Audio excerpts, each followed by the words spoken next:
Welcome back to High Stakes.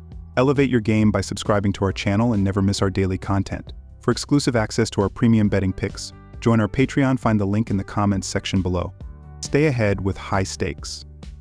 Tampa Bay Rays vs Houston Astros, when in Game 3 of a 3-game series on the road this season, in which the series is tied 1-1, the Tampa Bay Rays have a record of 6-2. The Tampa Bay Rays have a record of 4-1 against the run line as underdogs in their last 5 games on the road. On the other side, the Houston Astros have a 0-5 record against the run line as favorites in their last 5 games at home.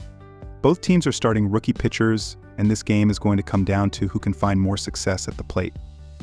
Each team is looking for a wild card position, and although the Astros may be more likely to find the win, the game should still be kept close. I am taking the Tampa Bay Rays on the run line. The Houston Astros have an over-under record of 3-7 in their last 10 games versus the Rays. The Astros also have an over-under record of 1-4 as favorites in their last 5 games at home. Hunter Bigage could be able to stop the Houston offensive much like the Rays did yesterday and keep the score from going over like yesterday with Zach Littell.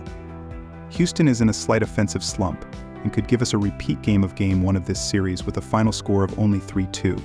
I am siding with the under at 8.5 runs.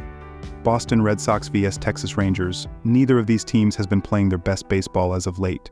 For the Rangers, they're just 2-6 in their last 8 games. The Red Sox are an underwhelming 5-9 in their last 14 games.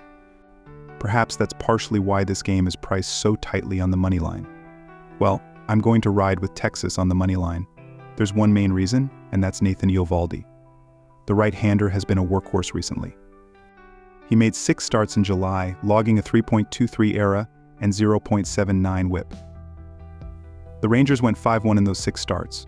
Also at home this year, Eovaldi's ERA dipped to 2.67, and opponents are hitting just .182 against him. This game is pretty much a toss-up, so I think it makes sense to ride with the more reliable starter. Take Texas Rangers moneyline. While I like Eovaldi's chances to get his team a win, I do think Boston will get to him for a few runs. The Red Sox have been the hottest offense in baseball recently, ranking first in WOBA .392, second in WRC 151, and third in ISO .248 over the last 14 days. Additionally, neither of these teams brings in a very good bullpen. Texas relief staff is one of the worst in the league, sitting 27th in ERA 4.50 and 24th in WHIP 1.35. Boston's arm barn is 17th in ERA 4.09 and 21st in WHIP 1.30. There's quite a bit of offensive talent in this game, so I think the hitters will ultimately win the day. Give me the over. New York Mets vs Los Angeles Angels. The Mets have been playing well recently. New York has won 8 of their last 12 games entering Sunday. New York should get the win in this game thanks to the pitching arm of Jose Quintana. The pitcher is coming off of a successful month in July with his ERA of 2.05. I think that will continue against a struggling Angels team that has scored the 5th fewest amount of runs on the year. The Angels will also be starting Griffin Canning, who has an ERA of 5.25. The Angels are 9-13 when he starts, and he has an ERA of 4.77 at home. The Mets' road offense should take advantage with their batting average of .268 away from the Big Apple. Take the Mets to cover. I believe this game will be a high scorer on Sunday afternoon between the Mets and the Angels. New York is starting Jose Quintana, but he has been susceptible to allowing multiple runs in the past. He has an ERA of 5.70 when facing American League teams. The Angels are also staring Griffin Canning, who finished the month of July with a 7.43 ERA. Chances will be available to score against these starting pitchers. Take over 8.5 runs on Sunday. Los Angeles Dodgers vs Oakland Athletics. Even though Oakland has hit better of late, the Dodgers remain one of the best hitting teams in baseball. Bido has struggled when it comes to issuing walks this season, and his ball control has seeded opponents' bases on a frequent basis. Ryan doesn't have much experience under his belt, but the young hurler has done a solid job in terms of stumping opponents at the plate. Los Angeles is hitting more than half of their extra base hits on the road this season, and we should expect them to face Bido with confidence here. Take Los Angeles moneyline. If the Dodgers' batting does continue to wane here, we haven't seen the consistency from the Athletics to feel confident they could lead the way in terms of pushing this number over the total. Even still, if the Dodgers' bats are hot, Oakland sits 27th in hits per game and is bottom 3 in strikeout rate. The inability to get hits leads to innings being cut short and runners stranded, ultimately negating any positive momentum. Look for the bats to be somewhat dampened here and take the under. Colorado Rockies versus San Diego Padres. The Colorado Rockies have been playing at a terrible level this season, but are heating up a bit as of late. The team is last in the NL West with a 41-70 record entering this game. The Rockies are 16th in MLB with a .707 team ops while averaging 4.26 runs per game thus far.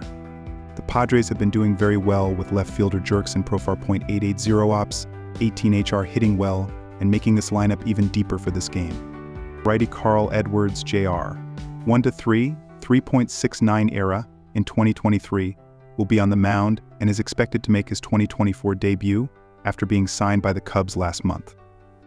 The San Diego Padres have been playing incredibly well as of late and should be able to easily take care of the lowly Colorado Rockies.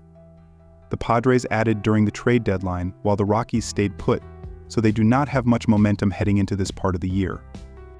Cal Quantrill has been absolutely dreadful on the mound in his last 7 starts as he is 1-2 with a 7.15 ERA and a 1.62 WHIP in 34.0 innings, meaning he is not going to be expected to pitch 5 full innings. There is a significant gap offensively as the Rockies are 28th in Major League Baseball with a .649 team ops while averaging 3.71 runs during their 58 road games this season, while the San Diego Padres are 13th in the majors with a .735 team ops while scoring 4.4 runs during their 57 home games up to this point. Since the All-Star break, these teams have been pitching at 2 completely different levels as the Rockies are tied with the Los Angeles Angels for 20th in the sport with a 4.54 team ERA, while the Padres are all the way up in 3rd place with a 3.11 team ERA up to this point. Go with the San Diego Padres lineup to dominate here and pick up a victory. Both lineups have shown the ability to score runs, and these pitchers are not as effective as they need to be to dominate. These bullpens throughout the regular season has been struggling, so there should be a lot of runs scored as the game progresses. The Rockies are dead last in baseball with a 5.50 reliever ERA, while the Padres are 18th in Major League Baseball with a 4.12 bullpen ERA thus far. Both teams have been scoring well throughout the second half of the regular season as Colorado is averaging 5 runs in their 14 games while San Diego is scoring 5.42 runs during their 12 games since the All-Star break. Go with the over in this game as the better option here. Philadelphia Phillies versus Seattle Mariners. The Phillies blew it in extra innings as they walked in the winning run after loading the bases. Alec Bohm did have a strong game, finishing with 1 hit and driving in 3 RBIs. The Phillies are averaging 4.85 runs, while their pitching is giving up 3.99 runs per game. The offense is ranked 8th in the league, while the pitching is 5th. They have a positive run differential of 0.86, which is 2nd in the league. Bryce Harper has hit 24 home runs and driven in 67 RBIs so far this season. Getting the start for the Phillies will be Zach Wheeler, who sits with a 105 record and an ERA of 2.94. In his last start against the New York Yankees, he went 5 innings, giving up 7 hits and 7 runs.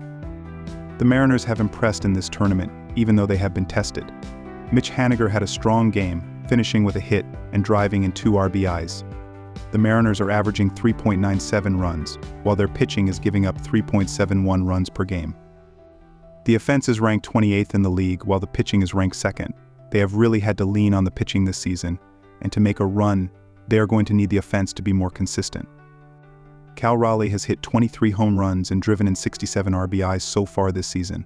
Getting the start for the Mariners will be Logan Gilbert, who sits with a 6-7 record and an ERA of 3.11. In his last start against the Boston Red Sox, he went 2 innings giving up 7 hits and 7 runs.